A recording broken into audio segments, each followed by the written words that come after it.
हमारे लिए आज का दिन बहुत खास है और यकीन मानिए आपके लिए भी आज का दिन बहुत खास है, लेकिन आप इसके बारे में जानते नहीं होंगे, भूल चुके होंगे, आपको आज का दिन याद नहीं होगा। इसलिए आज हम सबसे पहले आपके और हमारे यानी आपके और जी न्यूज के वर्षों पुराने रिश्ते की बात करना चाहते हैं। कहते हैं रिश्ते अटूट होते हैं और रिश्ते जितने पुराने होते हैं उतने ही ज्यादा मजबूत होते हैं, क्योंकि रिश्तों में भरोसा होता है, रिश्तों में विश्वास होता है और आप रिश्ता उसी के साथ बनाते हैं जिस पर आपको पूरा विश्वास होता है। हालांकि कई बार हम रिश्तों की अहमियत को भूल जाते हैं और कई बार साथ रहते रहते रिश्तों पर एक परत सी जमने लगती है। आपने अपने जीवन में भी देखा होगा।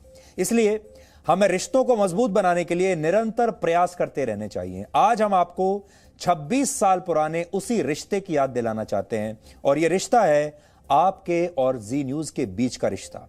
आज की पीढ़ी को शायद याद नहीं होगा कि जी न्यूज के साथ उनके परिवार का रिश्ता कितना पुराना है और कितनी पीढ़ियां बीत चुकी हैं। जी न्यूज भारत का पहला प्राइवेट न्यूज चैनल है। मार्च 1995 में हमने भारत को पहला प्राइवेट न्यूज बुलेटिन दिया था, जो उस जमाने में जी टीवी पर हर रात 10 बजे प्रसारित होता था और धीरे धीरे आपका और हमारा यह रिश्ता हर रोज गहरा होता चला गया और आधे घंटे का यह न्यूज बुलेटिन 24 घंटे के न्यूज चैनल में बदल गया। यह वो दौर था जब टीवी न्यूज से भारत का पहला परिचय जी न्यूज ने कराया था। आप आज अपने और हमारे इस रिश्ते के लिए #ZNewsForever पर ट्वीट कीजिए, अपने मन की बात हमें बताइए, अपने परिवार के मन की बात बताइए। आपके और हमारे इस रिश्ते को आज आप एक नई ऊर्जा दे सकते हैं। इसलिए ये जो हमने हैशटैग तैयार किया है, ये आपके और हमारे रिश्ते का हैशटैग है ZNewsForever, क्योंकि उस जमाने में 1995 में जब आपके परिवार के जो पिछली पीढ़ी के लोग थे, जब उन्होंने जी न्यूज देखना शुरू किया, भारत में पहला न्यूज बुलेटिन आया और फिर पहला न्यूज चैनल आया। उस जमाने में आज हम आपको लेकर जाना चाहते हैं और आपको बताना चाहते हैं कि विश्वास की हर कसौटी पर 26 साल तक लगातार खरे उतरते रहना आसान काम नहीं है और आप और हम लगातार इस कसौटी पर खरे उतरते आए हैं 26 साल से। इसलिए जो पहला होता है उसे कभी भी भुलाया नहीं जा सकता। जो पहला होता है आपके जीवन में, कोई भी चीज जब पहली बार होती है वो हमेशा स्पेशल होती है। जी न्यूज भी आपके जीवन का पहला न्यूज चैनल था, इसलिए आपके जीवन में, आपके परिवार में हमेशा स्पेशल रहेगा।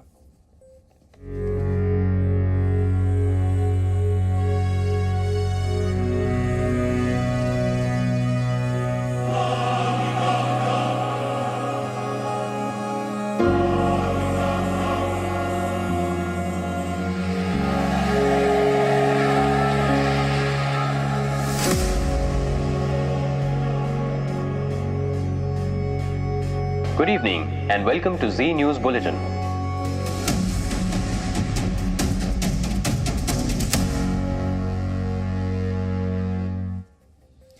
तो टीवी न्यूज से भारत का पहला परिचय जी न्यूज ने कराया था। यह वो दौर था 1995 का जब न्यूज और मीडिया पूरी तरह से सरकार की मुट्ठी में हुआ करता था, सरकार के कंट्रोल में होता था और न्यूज देखने का टीवी पर एक ही साधन था और वो था दूरदर्शन। उसके अलावा आपके पास और कोई साधन नहीं था टीवी पर न्यूज जानने का, और दूरदर्शन वही दिखाता था जो सरकार कहती थी। इसलिए और उस जमाने में एक प्राइवेट न्यूज बुलेटिन शुरू करना बहुत हिम्मत का काम था, बहुत बहादुरी का काम था। इसके लिए बहादुरी चाहिए थी, इसके लिए निडरता चाहिए थी, क्योंकि यह काम पहली बार किसी ने किया था और यह काम उस जमाने में किया था डॉक्टर सुभाष चंद्रा ने, जब सरकार भी इसकी इजाजत नहीं देती थी कि हम अपने देश से कोई सैटेलाइट चैनल ऑपरेट कर सके। मार्च 1995 में जी न्यूज ने जब आधे घंटे का देश का पहला प्राइवेट न्यूज बुलेटिन शुरू किया, उस समय हमने खास तौर पर इसकी भाषा ऐसी रखी जिसे आसानी से समझा जा सके, क्योंकि यह जी टीवी पर आता था और जी टीवी हिंदी बोलने वाले लोग भी देखते थे और अंग्रेजी बोलने वाले लोग भी देखते थे। और उस जमाने में जी टीवी भारत का एकमात्र सैटेलाइट चैनल था। हमारे सामने चुनौती बहुत थी, क्योंकि इतनी सारी भाषाओं के लोग जी टीवी देखते थे और वो न्यूज जब देखने के लिए आएंगे तो उस न्यूज की, बुलेटिन की भाषा कैसी होनी चाहिए, ये एक बड़ी चुनौती थी। और उस जमाने में हमने एक बहुत बड़ा प्रयोग किया। इसे आप आम बोलचाल में संवाद की भाषा कह सकते हैं, जिसमें हमने हिंदी के साथ साथ अंग्रेजी का भी मिश्रण किया, ताकि हिंदी और अंग्रेजी या जो दूसरी भाषाओं के जानने वाले लोग थे वो भी आसानी से हमारी बात समझ सके। तब हमारी कोशिश थी कि चाहे हिंदी समझने वाले दर्शक हों या अंग्रेजी बोलने वाले, खबर सबकी समझ में आनी चाहिए। आज हम आपको 26 वर्ष पुराने और इस देश के, भारत के सबसे पहले न्यूज बुलेटिन के कुछ यादगार अंश दिखाना चाहते हैं, क्योंकि इसी न्यूज बुलेटिन ने आपके और जी न्यूज के रिश्ते की नींव रखी थी। और आप ये भी कह सकते हैं कि खबरों की दुनिया में जी न्यूज सदा के लिए है।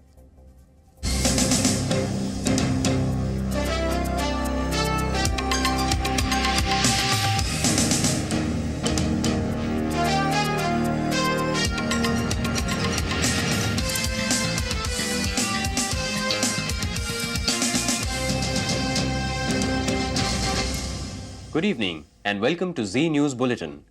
The lead stories today are: Maharashtra में बीजेपी शिवसेना अलायंस द्वारा सरकार बनाने का दावा, गुजरात में केशुभाई पटेल नए चीफ मिनिस्टर होंगे, उड़ीसा में कांग्रेस की जीत और पाकिस्तान में सरकार का MQM लीडर अल्ताफ हुसैन से बातचीत और माफी देने से इनकार। महाराष्ट्र से मिले इलेक्शन रिजल्ट्स में किसी एक पार्टी को क्लियर कट मैंडेट नहीं मिला है। राज्य की कुल 288 सीट्स में से बीजेपी शिवसेना अलायंस को 137 सीट्स मिली हैं। कांग्रेस पार्टी को पिछले विधानसभा चुनावों में 141 सीट्स मिली थीं। रेबल्स और इंडिपेंडेंट्स का नंबर 70 पर पहुंच गया है। हालांकि शरद पवार ने पार्टी की हार के बाद आज चीफ मिनिस्टरशिप से इस्तीफा दे दिया। ठाकरे ने घोषणा की कि महाराष्ट्र में बीजेपी के senior leader Gopinath Munde deputy chief minister होंगे।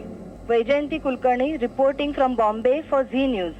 गुजरात में बीजेपी की सरकार बनेगी। बीजेपी ने 122 सीट जीतकर 2/3 मेजोरिटी हासिल की है। अब केशुभाई पटेल मुख्यमंत्री पद के लिए दोपहर 12:39 को शपथ लेंगे। केशुभाई गुजरात के नेता पहले बने हैं, मुख्यमंत्री तो इत्तेफाक से इस बार चुनाव में जनता बना रही है। And that's all from the newsroom. From all of us here, good night. तो ये था भारत का पहला प्राइवेट न्यूज बुलेटिन। भारत के लोगों ने पहली बार ऐसा न्यूज बुलेटिन देखा था जो सरकार के हाथ से बाहर था। और अगर आज आपको वो पुराना दौर याद आ रहा है, अगर आज आपको न्यूज का वो स्वर्णिम दौर याद आ रहा है, तो आज आप जी न्यूज फॉरएवर इस हैशटैग पर ट्वीट जरूर कीजिए। और आपके घर में कोई ना कोई सदस्य ऐसा जरूर होगा जिसने जी न्यूज के साथ न्यूज का, खबरों का अपना सफर शुरू किया होगा। बहुत सारी चीजें ऐसी होती हैं जो समय के साथ साथ धीरे धीरे विलुप्त होती चली जाती हैं। कई रिश्ते ऐसे होते हैं जो समय के साथ साथ टूट जाते हैं। कई प्रोडक्ट ऐसे होते हैं जो समय के साथ साथ धूमिल हो जाते हैं, आपको याद भी नहीं रहता। लेकिन जी न्यूज लगातार आपके साथ बना रहा, हर दौर के लिए अपने आप को तैयार करता रहा, हर दौर में अपने आप को बदलता रहा। और परिवर्तन के दौर में हमने न सिर्फ खुद को बदला, बल्कि यह भी बताया कि असली पत्रकारिता वो होती है जो देश के प्रति समर्पित हो। इसलिए आज आप जी न्यूज देखकर यह समझ सकते हैं कि परिवर्तन ही निरंतर है। और इस दौरान हमने नए रंग, नए रूप, नई टेक्नोलॉजी और टेलीविजन के नए नए फॉर्मेट्स के जरिए आपको लगातार हम खबर देते रहे, और वो सिलसिला आज भी जारी है। आज आप देखिए कि जब आप ये सारे लोगोज देखेंगे जी न्यूज के, उस जमाने से लेकर अब तक, तो आपको लगेगा कि जी न्यूज ने कैसे लगातार निरंतर अपने अंदर परिवर्तन किए हैं, कैसे लगातार जैसे जैसे समय बदला, जी न्यूज भी आपके लिए बदलता चला गया।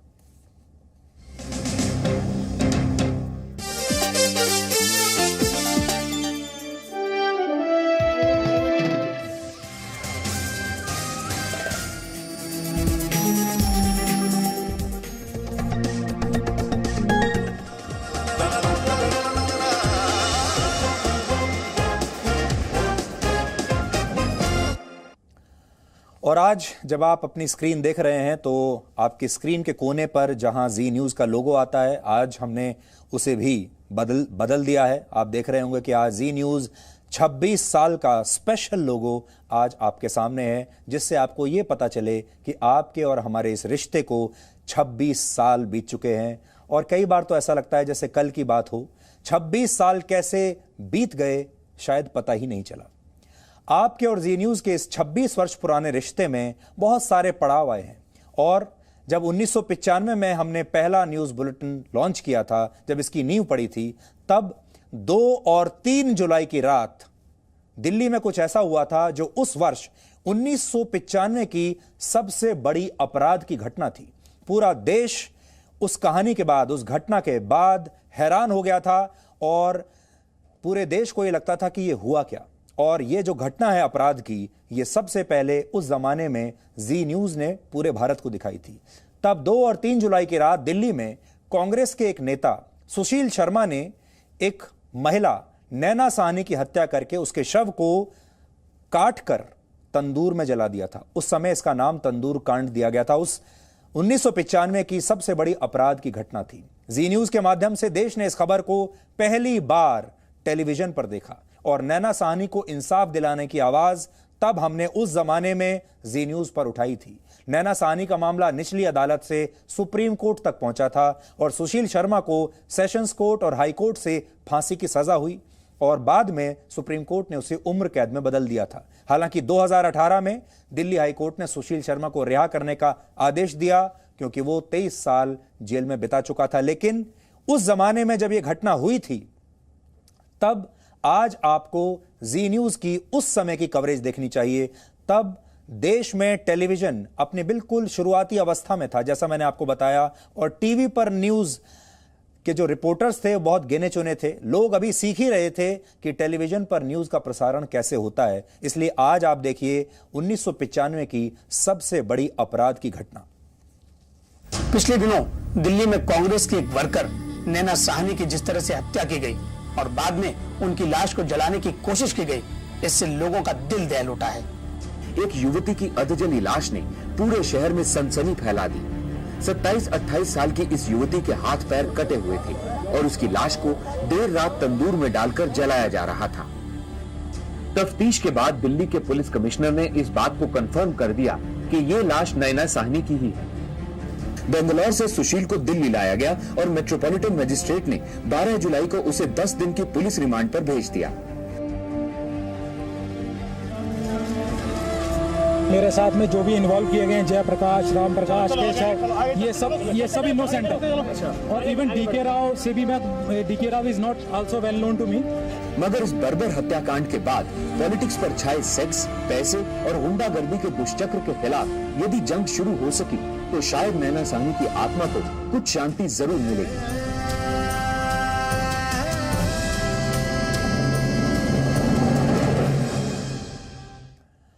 और मुझे आज भी याद है वो 12 नवंबर 1996 की शाम थी। 1996 12 नवंबर, और मैं उस वक्त रिपोर्टिंग किया करता था।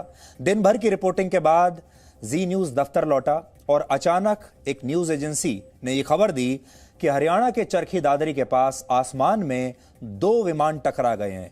कल्पना कीजिए, आसमान में 2 विमान टकरा गए। भारत में ऐसी घटना पहली बार हुई थी। शुरुआत में बस इतनी ही खबर आई थी कि 2 विमान आसमान में टकराए हैं और बहुत बड़ा क्रैश हुआ है, बहुत बड़ी दुर्घटना हुई है। मैं उसी वक्त दिल्ली से करीब 100 किलोमीटर दूर चरखी दादरी के लिए रवाना हुआ और वहां जो तस्वीरें देखी वो आज भी मुझे याद हैं। वो सबसे भयानक विमान हादसों में से एक था। यह उस साल की सबसे बड़ी दुर्घटना थी 1996 की, जिसमें 349 लोग मारे गए थे। सोचिए, एक ही शाम इस दुर्घटना में 350 लोग मारे गए थे। और यह खबर उस वक्त लोगों ने सिर्फ जी न्यूज पर देखी थी, क्योंकि उस समय और कोई जरिया नहीं था। और जी न्यूज ने उस समय देश के सामने सबसे पहले उस घटना स्थल पर जाकर वहां से रिपोर्टिंग की थी। आज आपको देखनी चाहिए। इंडियन कैपिटल दिल्ली के पास परसों हुए प्लेन कोलिजन में मरने वाले 349 लोगों में से अब तक 317 बॉडीज को आइडेंटिफाई किया जा चुका है। चरखी दादरी में मौजूद हमारे कॉरेस्पॉन्डेंट सुधीर चौधरी की रिपोर्ट। कल शाम से ही इस एरिया में मास फ्यूनरल के लिए एक तरफ चिताएं सजाने का काम किया जा रहा था तो दूसरी तरफ कब्रें खोदने का। आज शाम कुल 91 लाशों का अंतिम संस्कार किया गया। 78 मुस्लिम्स और 3 क्रिश्चियंस को दफनाकर और 10 हिंदूज को जलाकर उनकी आत्माओं की शांति के लिए प्रार्थना की गई। क्रैश साइट से मिली ज्यादातर बॉडीज अभी भी चरखी दादरी के सिविल हॉस्पिटल में पड़ी हैं।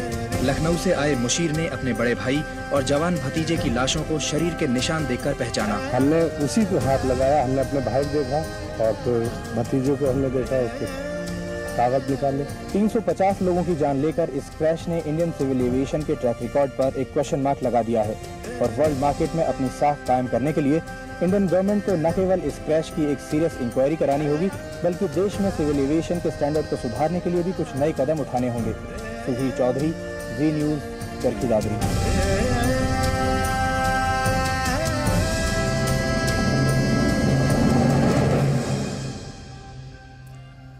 उस जमाने में जी न्यूज की जो टीम थी वो भारत की एकमात्र न्यूज टीम थी और हम लोग भी सीख ही रहे थे। हम लोग भी ये जान रहे थे कि क्या नई टेक्नोलॉजी है, टेलीविजन पर न्यूज़ का प्रसारण कैसे करना चाहिए। लेकिन जो बड़ी बात है, जो मैं आपको आज भी बताना चाहता हूँ, ये जो गोदी मीडिया की बात आज लोग करते हैं, गोदी मीडिया असल में उस समय हुआ करता था क्योंकि तब न्यूज़ सरकार के कंट्रोल में हुआ करती थी। कोई दूसरा प्राइवेट न्यूज़ चैनल था नहीं और सिर्फ दूरदर्शन पर खबरें आती थीं और दूरदर्शन आपको सिर्फ वो खबरें दिखाता था जो सरकार चाहती थी और जो खबरें सरकार नहीं चाहती थी वो खबर कभी भी दर्शकों तक नहीं पहुंचती थी।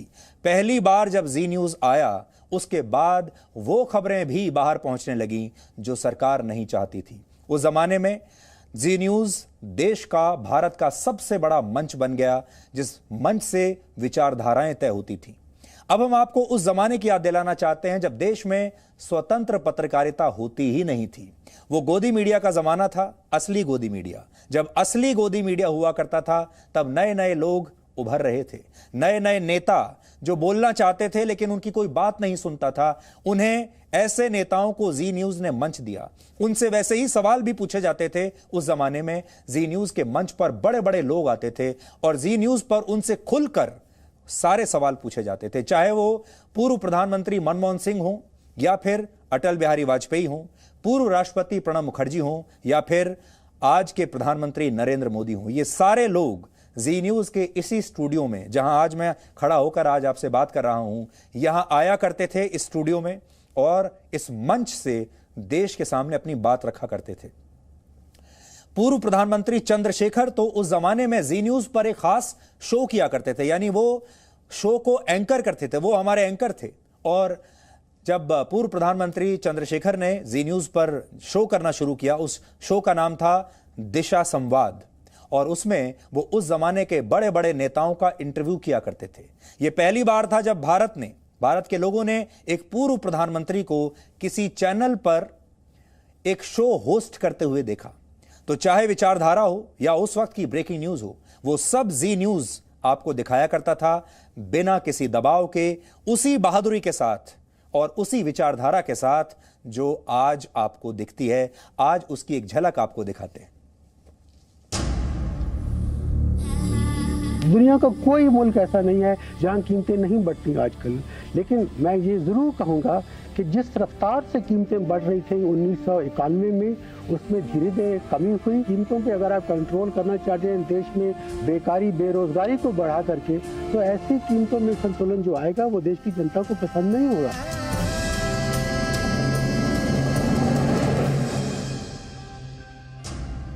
आप जानते हैं, आज़ादी आने के बाद दुनिया के अनेक देशों ने लोकशाही का रास्ता अपनाया, ख़ास तौर से दूसरे विश्व युद्ध के बाद। लेकिन अकेला भारत ऐसा देश है जहां लोकशाही आज भी जीवित है। लोकशाही का रास्ता ही ऐसा रास्ता है जिससे सबका सहयोग लिया जा सकता है। यह भी बात सही है कि अगर इतने बड़े देश के भाग्य का नया निर्माण करना है तो सबका सहयोग आवश्यक होगा, विशेष तौर से युवकों का सहयोग।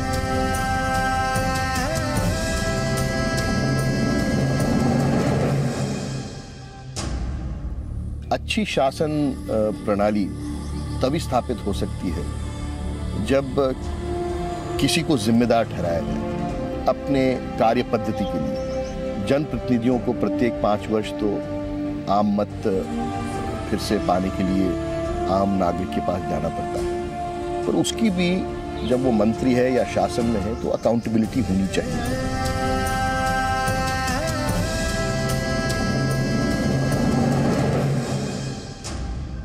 अलग अलग पक्ष के जो नेता हैं वो एक दूसरों को बार बार मिलते रहें, केवल संसद में ही न मिले मगर बाहर भी मिलते रहें, तो शायद उनके विचारों के आदान प्रदान से एक ऐसा माहौल पैदा हो सकेगा जिसकी वजह से जो हमको करना चाहिए वो हो सकेगा।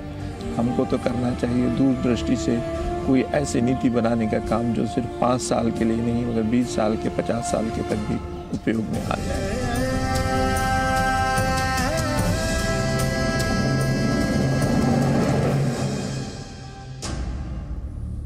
भारत की जो धर्मालु जनता है, जो धर्म को मानती है, वही सबसे बड़ा इसका संरक्षक होगी। हिंदुस्तान में धर्मनिरपेक्षता का मूल हिंदू धर्म से ही निकलता है।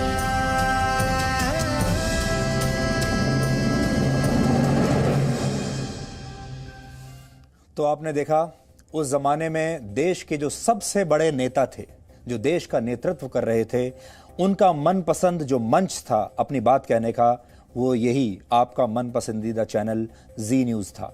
और उस जमाने में हमारे देश के जो नेता बात करते थे, आज आप 21 साल के बाद, 26 साल के बाद जब ये सब देख रहे हैं तो आपको समझ में आएगा कि उस जमाने में जो हमारे नेता थे वो बात जो कहते थे कितनी साफ गोई के साथ वो बात कह रहे थे, और वो सारी बातें आज भी लागू होती हैं। आगे बढ़ने से पहले हम आपको बताना चाहते हैं जी न्यूज़ फॉरएवर जो हैशटैग है, इस पर आपका बहुत आशीर्वाद मिल रहा है, आपका बहुत प्यार मिल रहा है, वैसे ही जैसे जी न्यूज़ को आप 26 साल से देते जा रहे हैं। इस समय ये हैशटैग जी न्यूज़ फॉरएवर नंबर 3 पर ट्रेंड कर रहा है, और इससे ये पता चलता है कि आपके और हमारे रिश्ते में ज़रा सा भी फर्क नहीं आया है। हम जैसे 1995 में आपके परिवार का हिस्सा थे, आज 2021 में भी आपके परिवार का हिस्सा हैं, जबकि बहुत फर्क आ चुका है तब में और अब में। आज आपके परिवारों के उस जमाने के जो लोग थे उनकी तीसरी पीढ़ी आ चुकी है, लेकिन पहली पीढ़ी आई, फिर दूसरी पीढ़ी आई और अब तीसरी पीढ़ी आई, और वो सब जी न्यूज़ देखते हैं। ये अलग बात है, आज अलग माध्यम से देखते हैं। हो सकता है आज आप अपने मोबाइल फ़ोन पर देखते हैं, डिजिटल प्लेटफॉर्म्स पर देखते हैं, और उस समय सिर्फ टीवी पर हम लोग जी न्यूज़ देखा करते थे। और ये वो ज़माना था जब इस देश में ना तो मोबाइल फ़ोन हुआ करते थे, ना इंटरनेट हुआ करता था, ना व्हाट्सएप होते थे, और एक बार अगर कोई रिपोर्टर दफ्तर से निकल गया तो दोबारा अपने दफ्तर तक संपर्क करने का भी कोई तरीका नहीं हुआ करता था। आज आप जब भी पाकिस्तान में छिपे आतंकवादी मसूद अजहर की तस्वीर देखते हैं तो आपको कांधार हाईजैक याद आता होगा। ये बात है 24 दिसंबर 1999 की। 24 दिसंबर 1999 को काठमांडू से दिल्ली आ रहे इंडियन एयरलाइंस की फ्लाइट IC-814 को तब आतंकवादियों ने हाईजैक कर लिया था, और जी न्यूज़ ने तब इस हाईजैक की लगातार नॉन स्टॉप रिपोर्टिंग पहली बार इस देश के लिए की थी। ये पहली ऐसी घटना थी जिसे लगातार 24 घंटे बिना रुके जी न्यूज़ ने दिखाया था, और लोगों ने, भारत ने पहली बार टेलीविजन पर किसी घटना की इस तरह लाइव कवरेज देखी थी। यानी जो 24 घंटे के न्यूज़ चैनल का जो असली फ्लेवर होता है वो क्या होता है, वो भारत ने उस जमाने में इस घटना को देखकर सीखा था। और ये वो समय था जब दिल्ली के हवाई अड्डे पर भी लोग जब बैठते थे तो सिर्फ जी न्यूज़ के जरिए जानने की कोशिश कर रहे थे कि उन यात्रियों का क्या हुआ।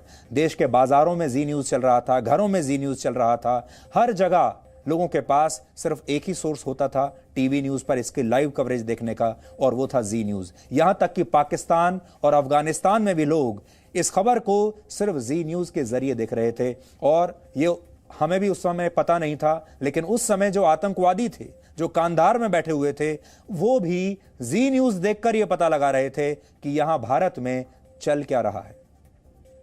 नमस्कार। इंडियन एयरलाइंस के विमान का अपहरण हुए आज 7 दिन होने जा रहे हैं, लेकिन बंधक बनाए गए यात्रियों की रिहाई का मसला अब तक उलझा हुआ है।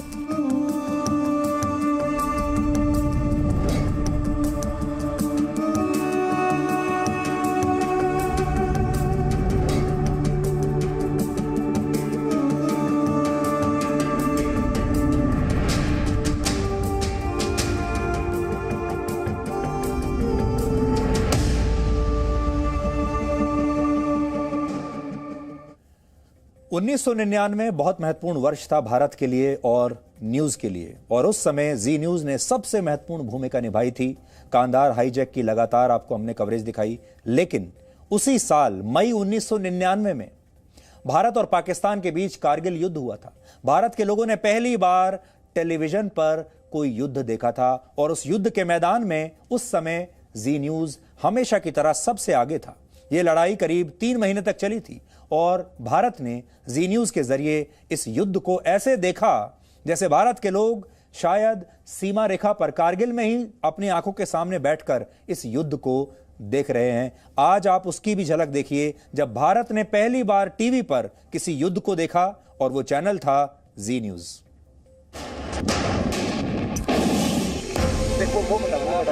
यहाँ कुछ देर पहले एक मंदिर हुआ करता था, लेकिन बमबारी के बाद यहाँ सिर्फ जलता हुआ मलबा है। ये नतीजा है उस घमासान लड़ाई का जो ठीक मेरे पीछे टाइगर हिल्स पर कब्जे के लिए इस समय चल रही है।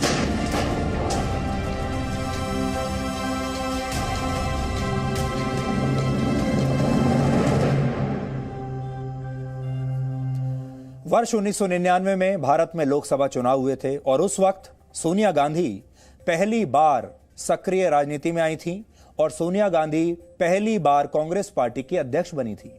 और पूरे देश की नजर सोनिया गांधी पर थी कि सोनिया गांधी अब कांग्रेस की अध्यक्ष बन गई हैं, अब देखते हैं क्या होगा।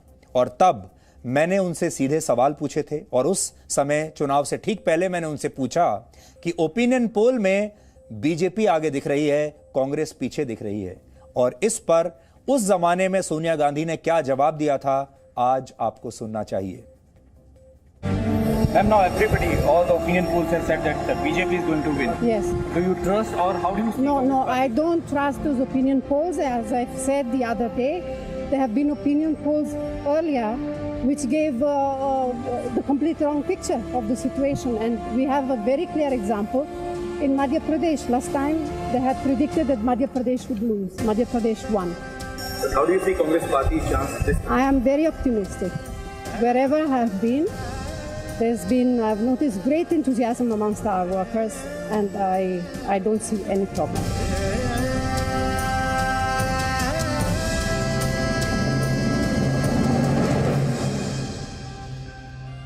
तो उस जमाने में सक्रिय राजनीति में आने के बाद सोनिया गांधी भी जी न्यूज के मंच पर आई, यहां से बात की उन्होंने, और तब भी वो ये मानने के लिए तैयार नहीं थी कि बीजेपी इस बार जीत रही है। और जैसा कि आपने भी देखा, ओपिनियन पोल्स में आ रहा था कि बीजेपी जीत रही है, लेकिन वो तब भी इस बात पर अड़ी रही कि बीजेपी नहीं, कांग्रेस पार्टी ही जीतेगी। ये बात अलग है कि फिर 1999 से 2004 तक अटल बिहारी वाजपेयी के नेतृत्व में सरकार बनी थी, लेकिन जी न्यूज लगातार उस पर भी देश को खबरें देता रहा।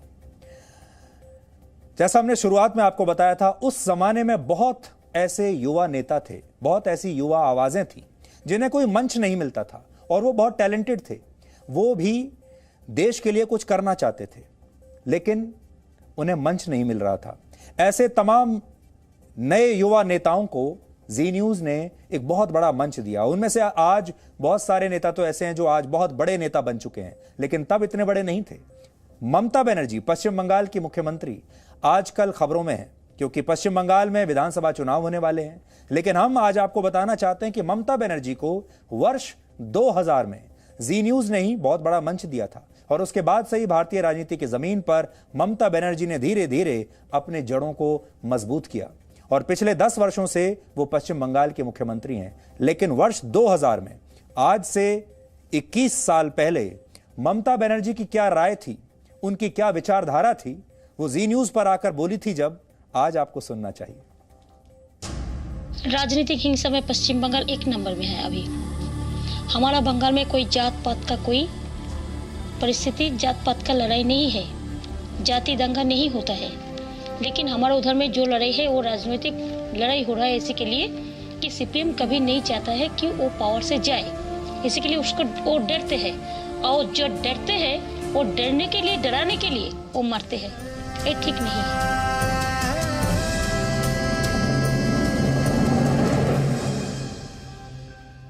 ममता बनर्जी की तरह उस जमाने के उभरते हुए नेताओं के लिए जी न्यूज देश का सबसे बड़ा मंच था। हमने उन्हें आवाज दी, और आज वो जिस मुकाम पर हैं उसमें जी न्यूज का भी योगदान है।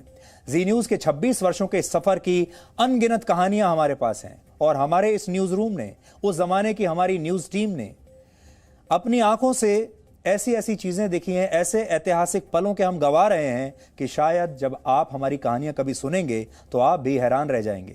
हालांकि उनमें से ज्यादातर कहानियां हमने आपके साथ शेयर की हैं और आप भी उन कहानियों के भागीदार हमारे साथ रहे हैं। इसीलिए जी न्यूज फॉरएवर अब इस समय नंबर 1 पर ट्रेंड कर रहा है, क्योंकि हमारा और आपका रिश्ता है ही इतना मजबूत और ऐसे ही आगे चलता रहेगा।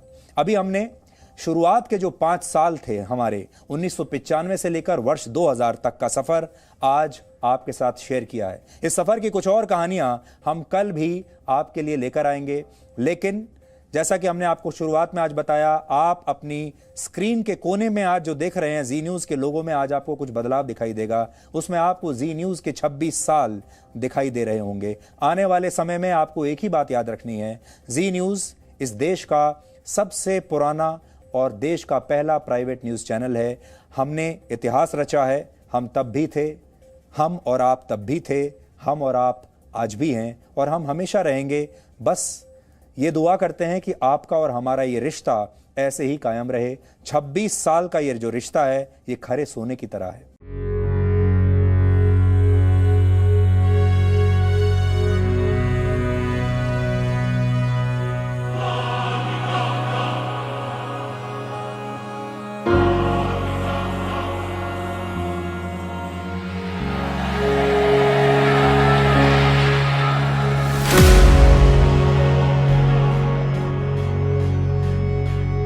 Good evening and welcome to Z News Bulletin.